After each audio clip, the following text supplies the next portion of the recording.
Would you like to know more?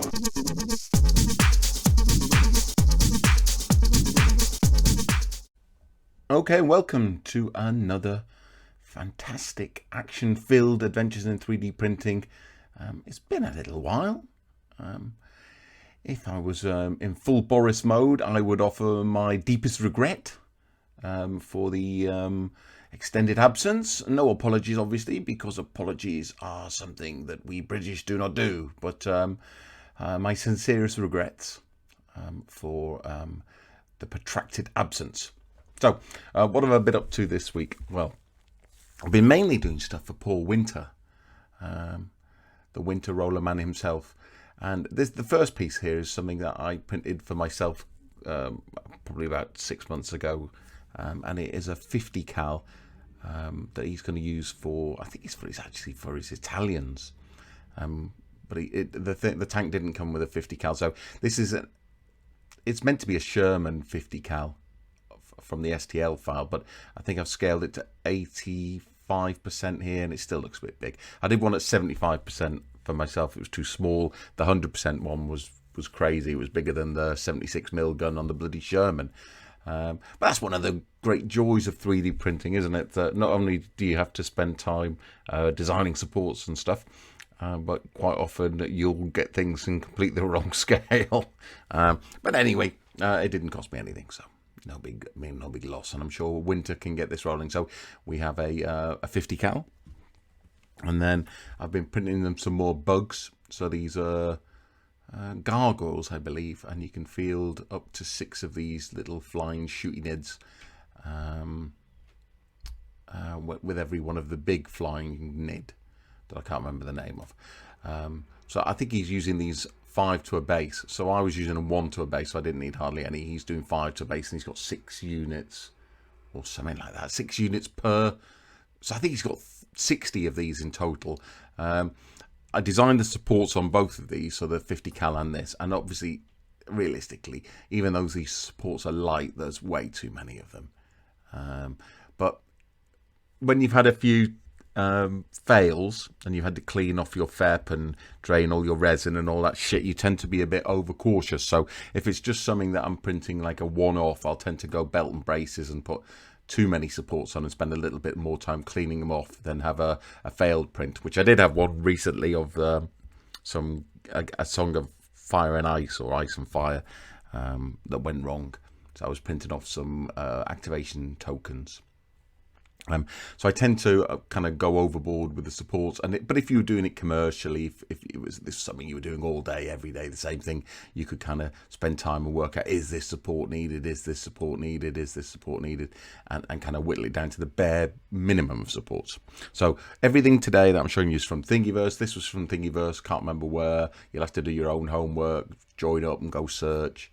That's one of the great joys of Thingiverse. This is definitely from Thingiverse, kicking around on the Epic group, and these were from the Warmaster type group. I think it's Grumpusbumpus or something like that. I can't remember his name, but he's done quite a few bits. These are Pikemen. Now there were several types of Pikemen. There were quite a lot of strips like these, because Pikemen are based short base, so whereas a normal Warmaster stuff might be 5 models and it's like this, and you have 2 ranks. These are short based, so you have 3 models and they are 4 ranks deep.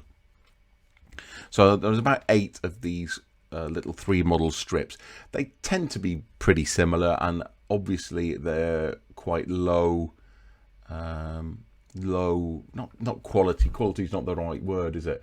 It's all measured in polygons and like kind of low detailed. So that, I mean, it's certainly no lower detailed than some metal miniatures you could have gotten historically, but they are quite low detailed for resins. But they are 10mm, so it swings and roundabouts, and they are free. So I printed off about 40 of these little strips.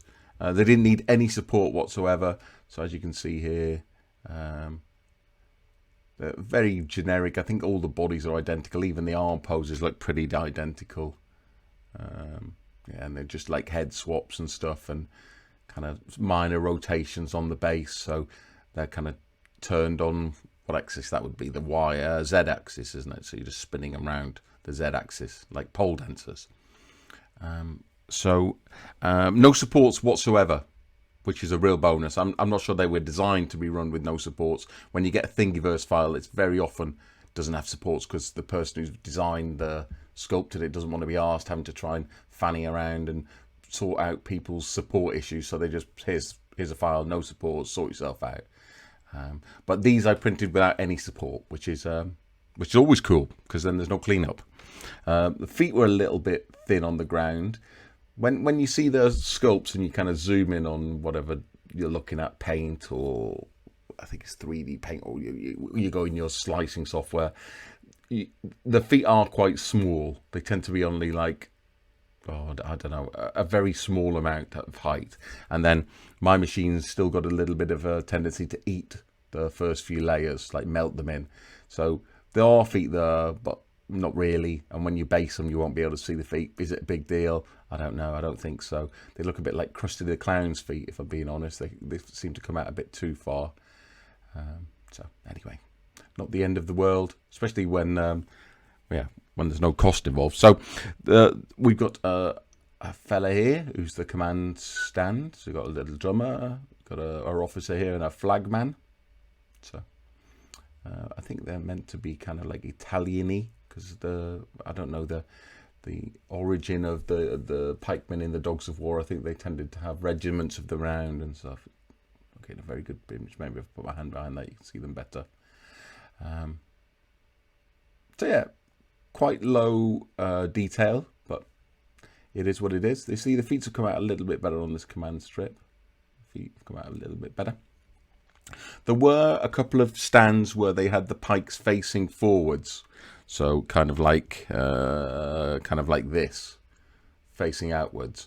Now, they do look cool on the front rank, but I don't like that kind of thing. One, because it makes supporting and printing much more difficult because they kind of hang off the back of the base and stuff. And two, aesthetically they look nice, but in game terms, they just get in the way. It makes it sometimes difficult to put stuff in base to base with them. There was an old war machine problem with a whole bloody branch of one army, Titans, where it had these big tusks on them, and they had to kind of reverse into combat just so the models would actually fit, which was all a bit silly, or have stunt bases. So I've decided to not print any of the ones that stick outwards, and just have everybody one of these, and then it would be 11 of these types of strips, and that would form a unit of pikemen.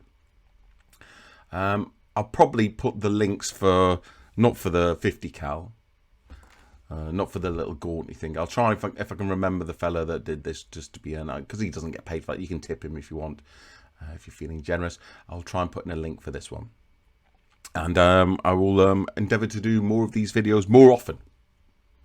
Well, that's the plan anyway. But plans never meet contact with the enemy. So onwards and upwards.